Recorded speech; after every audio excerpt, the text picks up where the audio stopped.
Hello everyone, in this video we will continue talking about multiplication.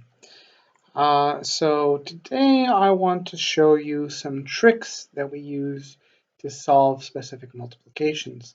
And the reason for that is, well, you might have thought last week, well, why do we even need multiplication? Like if we have a multiplication like let's say 4 times 3, we just end up writing all the 3's and then we add them together. So why even write them as multiplication?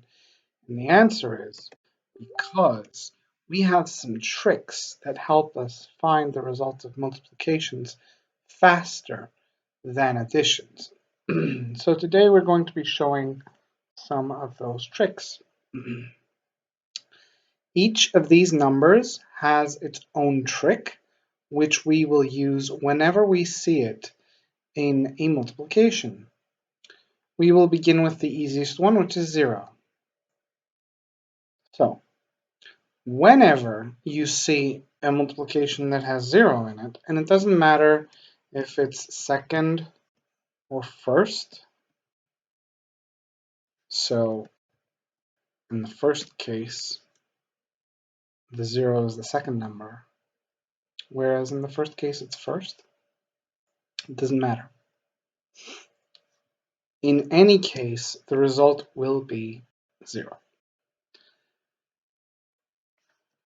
Anytime you see 0 in a multiplication, the result will always be 0. And it doesn't matter what I'm multiplying 0 with. So I could be multiplying 0 with 56, like a big number, right? I could be doing 56 times 0.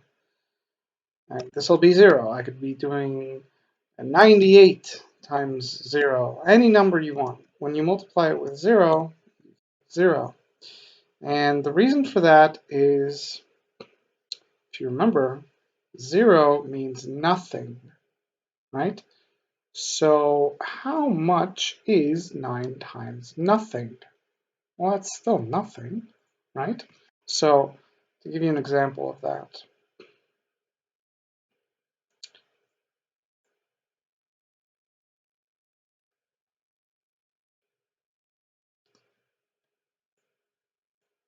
let's say that I have 1, 2, 3 boxes, okay? And in each box I tell you that I have 1, 2, 3, 1, 2, 3, 1, 2, 3 marbles, right? And then I would ask, well, how many marbles are there overall? And you'd say, well, since there's 3 3's, that would be 3 times 3, right? And we'd find how much that is and so on. But what if I told you that there were 3 boxes with no marbles in them? And I asked you how many marbles are there? That would be like saying, well, 3 times 0. Well, it's still 0. Right? You still have no marbles.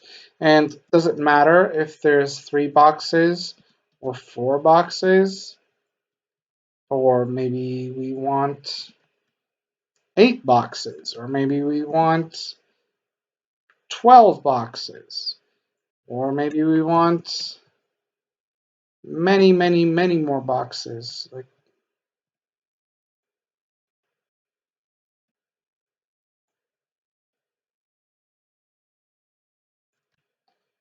we can make as many boxes as we want. Since they are all empty, that means that I will still have 0 marbles, right? Doesn't matter how many of them there are. I could make more. I could make this many. Doesn't matter how many there are. There will still be 0 marbles.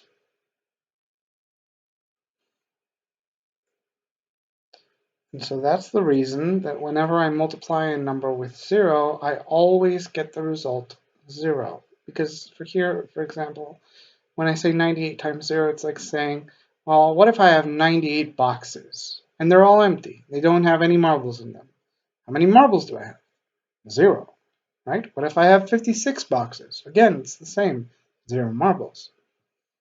All right, next up, we have the trick for 1.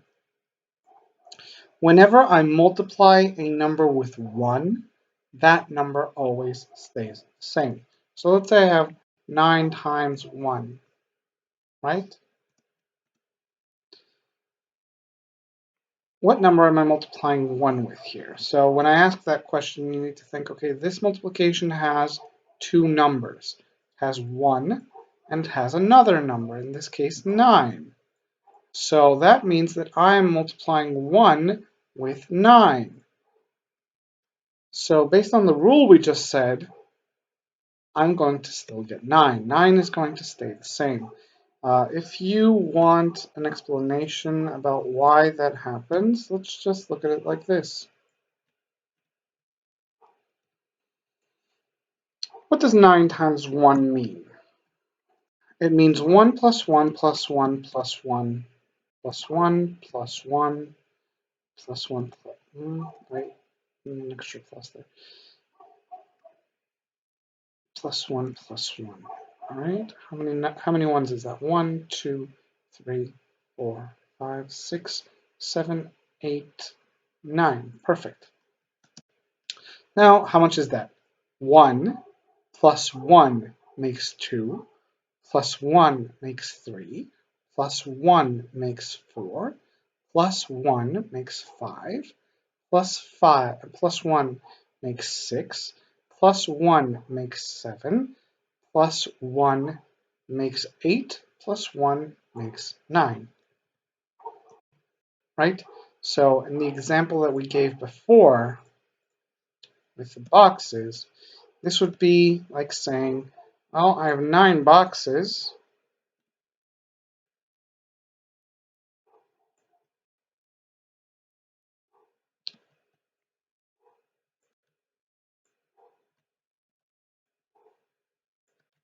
so there you go, 9 boxes, right?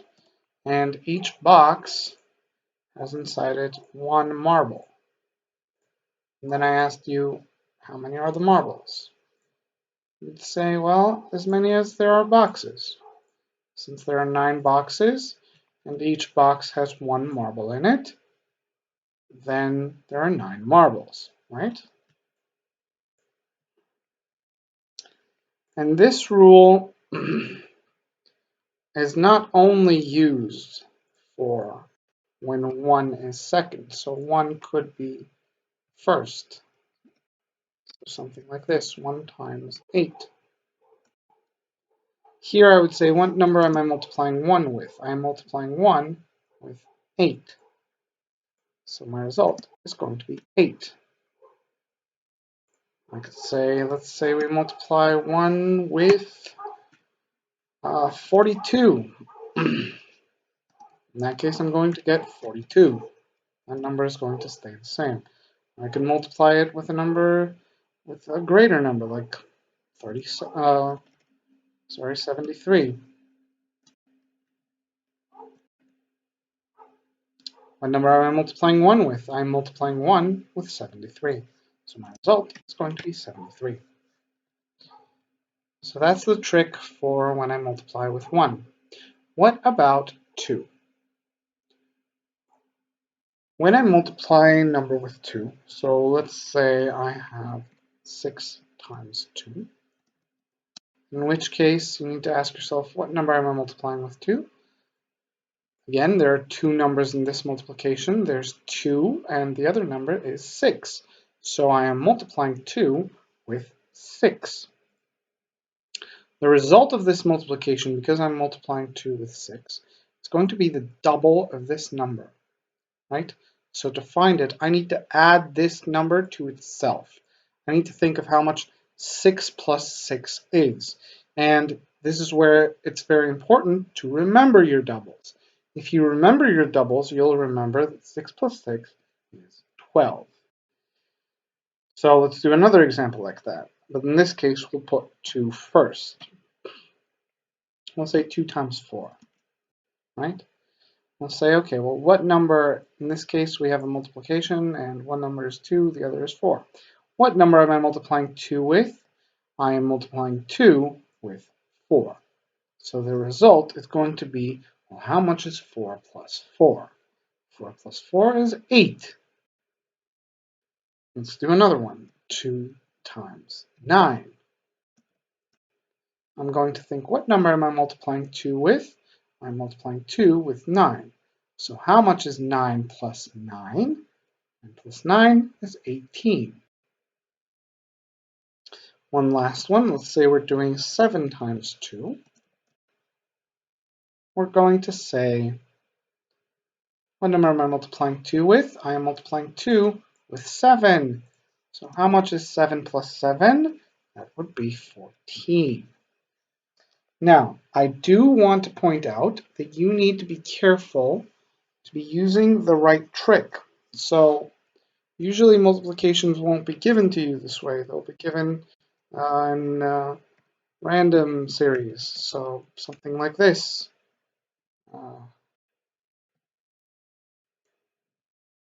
Let's say.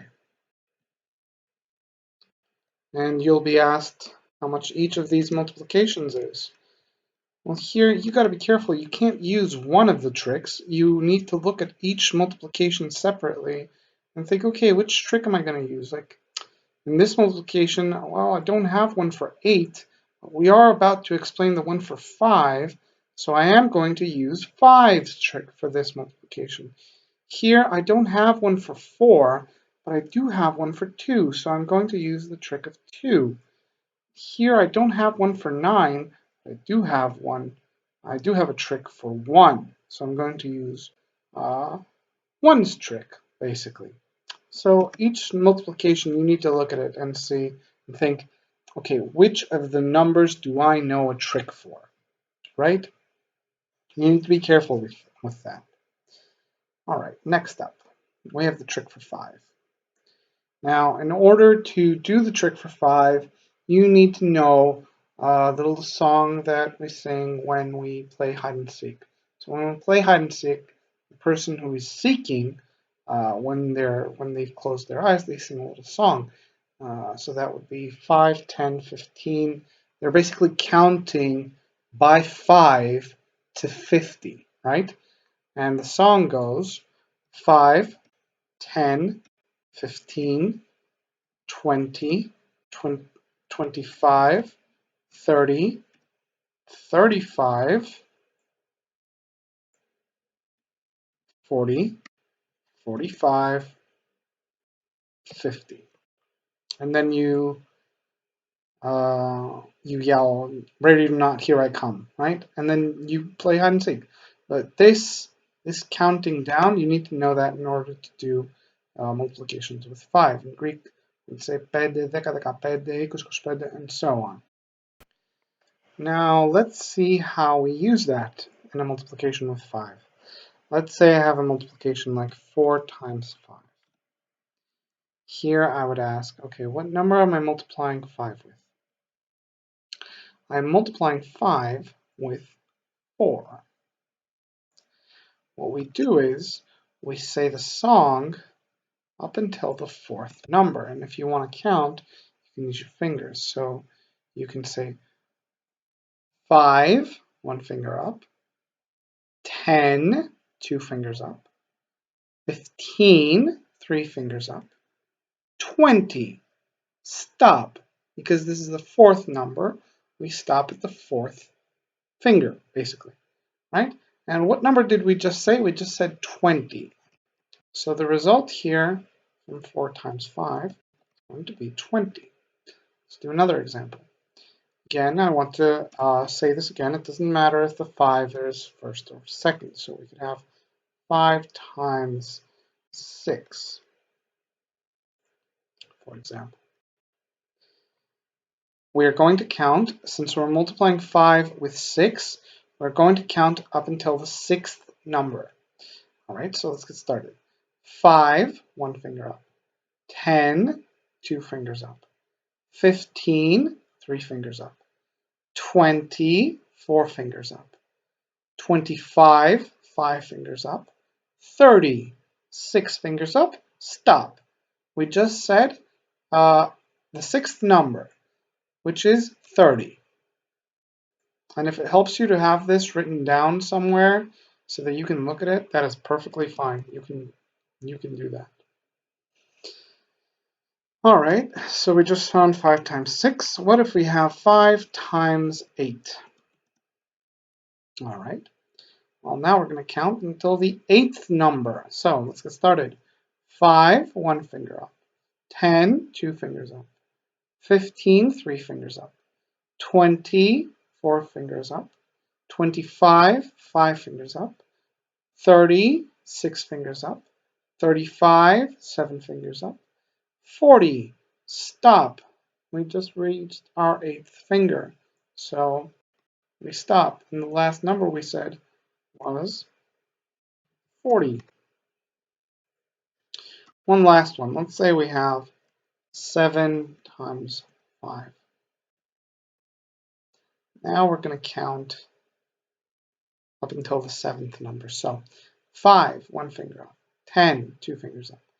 15, 3 fingers up. 20, 4 fingers up. 25, 5 fingers up. 30, 6 fingers up. 35, 7 fingers up. Stop. 35 is the 7th number. We stop at the 7th finger because I'm multiplying 5 with 7. So my result is 35. I will now erase this because we're moving on to 10. With 10, what we do is, when I'm multiplying a number with 10, so let's say I need to do 7 times 10. What we do is, we say, what number am I multiplying with 10? I'm multiplying 10 with 7. All right. I'm going to rewrite that number, and I'm going to put a 0 at the end. So 70. That's my result. Next, let's say we need to do 10 times 9. And again, it does not matter if the number is first or second, because there's a 10 in this multiplication. Right here, I can use the trick for 10. So I can say, what number am I multiplying 10 with here? I'm multiplying 10 with 9. All right, so I'm just going to rewrite 9 with a 0 at the end. What if we have 10 times 6? Well, what number am I multiplying 10 with? I am multiplying 10 with 6. So I just put a 0 at the end. What if we have 8 times 10? What number am I multiplying 10 with? I'm multiplying 10 with 8. So I'm going to write 8 with a 0 at the end. So 80. Now, one that really confuses some people is 10 times 10. Because they just say, okay, well, 10, right? With a 0 at the end. No. You say, what number am I multiplying 10 with? I'm multiplying 10 with 10. So I'm going to write 10 with another 0 at the end. Just like we did before when we wrote 8, that was here, and then we added a 0 at the end, and here we said, oh, I'm multiplying 10 with 6, so I wrote 6 with another 0 at the end. Here, we need to do the same. I'm multiplying this 10 with this 10, so I rewrite 10, and I put another 0 at the end, so it's 100. And now you might be thinking, all right, but what do I do if I have a multiplication that has 2 of these numbers in it? Like, let's say I have 2 times 10, right? Which trick do you use? Do you use the trick for 2 or do you use the trick for 10? The answer is whichever one works better for you. You're going to find the same result. No matter which trick you use, you're going to find 20, because 20, let's say you use the trick for 2, right? What was the trick for 2? We said we need to add the number that we're multiplying it with to itself. So 10 plus 10. 10 plus 10 makes 20. But what if we use the trick for 10? We say, what number am I multiplying 10 with? I'm multiplying 10 with 2, which I will rewrite with a 0 at the end. So 20. No matter which trick you use, you're going to get the same result.